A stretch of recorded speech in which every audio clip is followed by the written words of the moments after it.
amène les gens à chercher, à envoyer des gens pour que cette action-là soit utile pour l'utilité commune. Faire une véritable utilisation. Mais nous, on fait les spots publicitaires à la radio, à la télévision, on colle les affiches. Même malgré qu'on colle, mais les gens ne viennent pas. Parce qu'il n'y a pas de consécration adéquate. Donc, lui a bien posé. Jésus le dit, zéro. Les gens se donnent pas aux autres. Parce qu'il n'y a pas de consécration adéquate. Est-ce que quelqu'un me suit ce soir? Quelqu'un me comprend ce soir?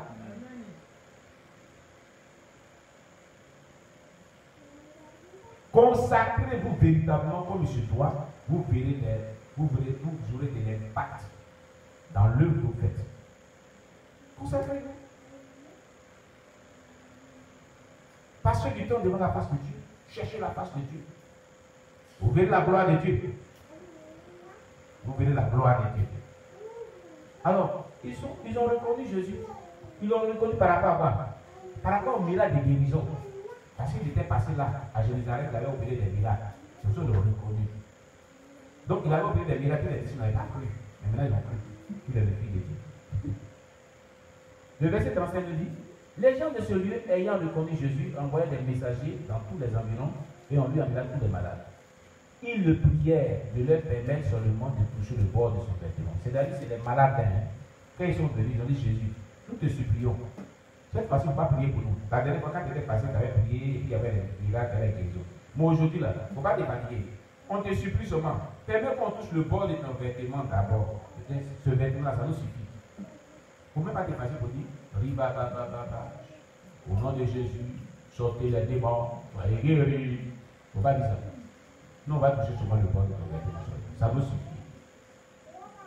Si on touche le bord de ton vêtement, ça nous suffit. Permets-nous et donne-nous la permission seulement. Et Jésus dit, je vous le permets. Ils ont touché le bord de son vêtement. Mais regardez, qu'est-ce qui était dans le bord du vêtement de Jésus? Qu'est-ce qui était dans le bord de son vêtement? Qu'est-ce qui était dans le bord du vêtement de Jésus? Oui, la sœur Anne m'a donné le micro. Qu'est-ce qui s'est trouvé dans le bord? Parce qu'ils ont dit, on va toucher le bord de ton vêtement. On dirait qu'ils avaient discerné quelque chose. Quelque chose. Oui. Papa, selon moi, c'est l'onction. L'onction de Dieu. L'onction du miracle qu'ils cherchaient là. Ils avaient discerné que ça se trouvait dans le bord du vêtement de Dieu. Tellement qu'il avait amassé ce jour-là, pendant ces heures du temps de prière là, une certaine onction dans la présence de Dieu. Cette onction était dans le vêtement, était en lui, sur lui et dans ses vêtements. Vous voyez? Vous voyez? Le bénéfice, lorsqu'on se consacre, on passe des heures de temps de consécration dans la présence de Dieu. Voilà ce qu'on fait, on en tire. Comme pour nous. C'est pourquoi la Bible dit, ne touchez pas à mes oins. Parce que quand quelqu'un est un oint, l'onction est non seulement sur lui, mais dans ses vêtements. Donc Dieu dit ne touchez pas à mes oins. Jésus était oint. Donc quand ils ont touché les vêtements, la Bible déclare ici qu'ils furent eux tous guéris. Ils furent tous guéris. Ça est fort. Vous vous rappelez, ce n'est pas la première fois. Cette femme qui souffrait de perte de sang pendant 12 ans, elle a dit quoi? Il me suffit seulement de toucher son vêtement. Il me suffit seulement de toucher son vêtement. C'est ce qu'elle disait. Hein? Vous vous rappelez de l'histoire, non? La femme qui avait perdu de sang pendant 12 ans. Elle disait qu'il y avait beaucoup de personnes. Elle dit, si elle arrive seulement à toucher à son vêtement, si elle arrive seulement à toucher à son vêtement, je serai guéri. La perte de sang sera arrêtée. Si elle a touché le vêtement de Jésus, écoutez très bien ce texte dit, une force est sortie de Jésus. Et Jésus a senti une force sortie de lui. Alors il s'est dit, qui m'a touché? Ce jour-là, qui m'a touché? Pierre dit, mais écoute-moi, Seigneur Jésus. Écoute-moi, aussi. Écoute-moi. Il y a du monde partout, on te touche partout. Et toi, tu dis qui m'a touché? Pierre était charnel. Il ne savait pas ce qui s'est passé. Il ne connaissait pas l'onction. Pierre, il était dans la chair. Pierre disait, mais Jésus-Christ, tout le monde te bouscule ici. Et ça crie Messie, on te touche ici. Parce que les gens sont contents de toi, tout ça. Et puis il dit, qui m'a touché? Moi, Jésus ne comprend pas. Jésus, il dit, qui m'a touché? Alors que tout le monde le touche. Et Pierre était charnel. Il était pas charnel. Mais Jésus savait que tout le monde le touchait, mais une personne l'a touché d'une autre manière. Une personne l'a touché d'une manière exceptionnelle. Pourquoi tout le monde a touché Jésus-Christ? Et il n'y a pas une force qui est quittée en lui pour aller vers tout le monde. Et cette dame qui souffrait de perte de sang l'a touché et une force est sortie de Jésus-Christ et est descendue dans cette femme. La femme s'est sentie de douleur, elle a dit, c'est moi qui l'ai touché. Il dit, voilà. Femme, va, tu es guérie. Ta foi t'a sauvé. Elle a été guérie ce jour. La force qui est sortie de Jésus-Christ était l'onction. L'onction qu'il amassait chaque fois à des 16 heures est sortie de lui. Elle, cette dimension de l'onction, quand elle opère avec vous, vous sentez qu'elle sort de votre corps et elle va vers les autres. Vous sentez qu'elle vous traverse et puis elle descend sur les autres. C'est cette dimension-là. Jésus était dans cette dimension. À cause de ce qui se consacrait vraiment de manière adéquate. Amen. Amen. Et j'en appelle à tous ces... Bon, comme il faut le dire quand même, on va le dire.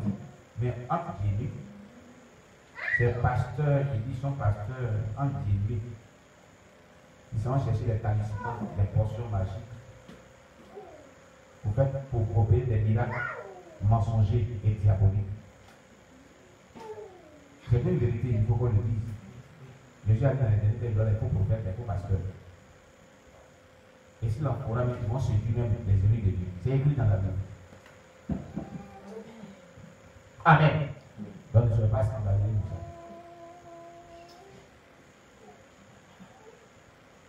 ça. Amen. Et donc, je vais dire par là que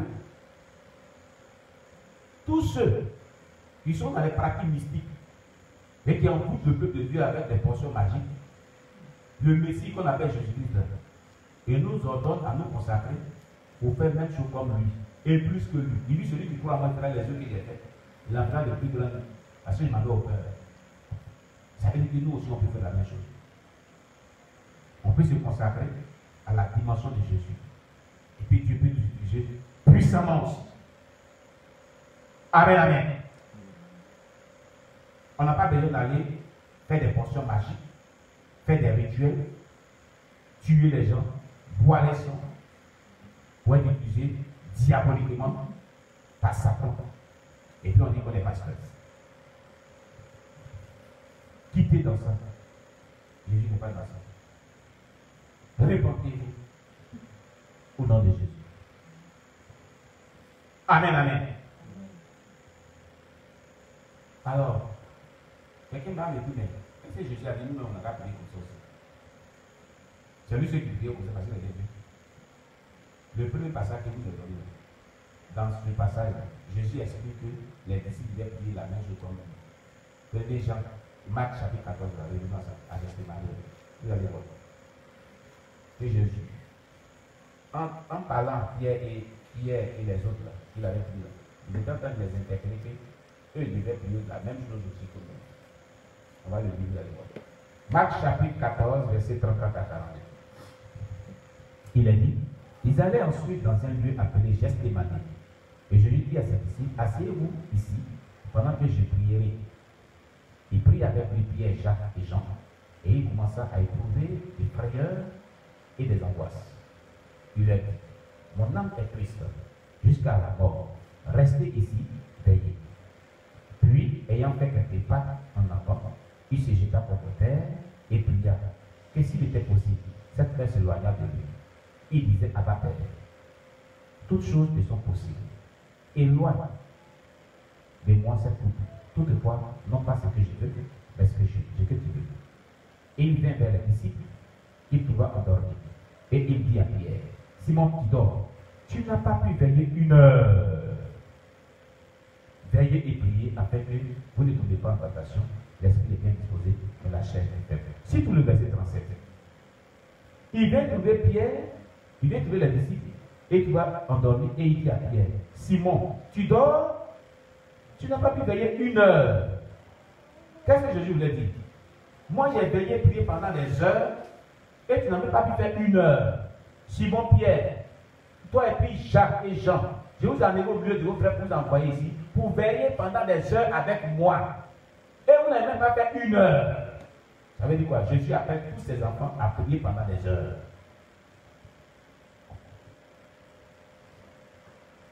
Quelqu'un m'a compris ce soir? Quelqu'un m'a compris ce soir? Simon Pierre, tu n'as pas pu prier 1 heure? Pourquoi il t'est pris pour venir ici? C'est pour prier avec moi. Et puis là, veillez et priez. Ne dormez pas. Tu n'as même pas fait 1 heure. Tu n'as même pas fait 1 heure. C'est-à-dire 1 heure, c'est peu. Tu devrais faire plus que ça. C'est ce que ça veut dire. Je t'ai envoyé ici. Je vous amène au milieu de vos frères pour que vous veilliez et priez avec moi. Et tu dors. Simon, tu dors. Il y a des Simons ici dans le corps d'église. Les Simons, vous dormez. Vous dormez, Simon. Vous ne faites même pas 1 heure de temps par jour. Des chrétiens Simon Pierre qui dorment. Et les sorciers jouent sur les têtes. Et les démons marchent dans les corps. Des Simon dorment. Il ne peut même pas 1 heure de temps dans la prière. Quand il commence à dire, Seigneur mon Dieu, mon roi. Jésus qui est venu. Quel Jésus qui est venu? Tellement que le sommeil là tourne à l'aise et dit Jésus qui est venu blasphème. C'est les démons qui doivent être vaincus, ils n'ont pas Jésus. Les démons doivent être vaincus. Répentez. C'est une erreur à cause de la lourdeur. Tellement qu'ils sont là. Seigneur Jésus, mon Dieu, Jésus qui est venu. Quel Jésus qui est venu?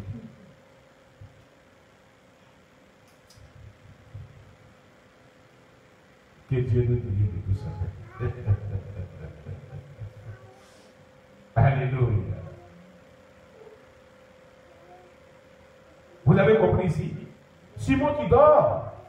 Tu n'as même pas pu faire 1 heure. Je vous envoie ici, c'est pour faire des heures avec moi. C'est pour prier avec moi. Regardez très bien. Pourquoi je vous le dis dans le texte? Quand on prend le verset 33, il dit, il prit avec lui Pierre, Jacques et Jean. Il commença à éprouver de la frayeur.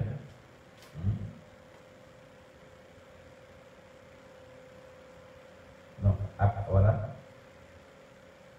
voilà, à partir du verset 32. Il allait ensuite dans un lieu appelé Gethsémani. Et Jésus dit à ses disciples, asseyez-vous ici pendant que je priais. Il prit avec lui Pierre et Jean, Jacques. Il prit avec lui Pierre, Jacques et Jean. Et il commença à éprouver de la frayeur et des angoisses. Il leur dit, mon âme est triste jusqu'à la mort. Restez ici et veillez. Amen. Le veiller qu'il a mis ici, là, c'était pour qu'il veille aussi à la prière avec lui. C'est pour ça qu'il revendique cela après. Pour dire que Simon n'avait pas pu prier 1 heure. Alléluia. C'était veiller de prière, de consécration, d'intercession, pour soutenir Jésus-Christ. C'était pour prier, veiller. On dit veiller dans la prière, c'est de prier pendant des heures. Amen. Donc Jésus veut dire quoi? Tous ses disciples, tous ses enfants, tous nous sommes appelés à prier pendant des heures. Il ne fait pas comme Simon Pierre et Jacques et Jean qui ont dormi. Amen, amen. Et plusieurs dorment comme cela. C'est quand même dommage. C'est quand même dommage. Donc, Le secret de Jésus, revenons à notre page.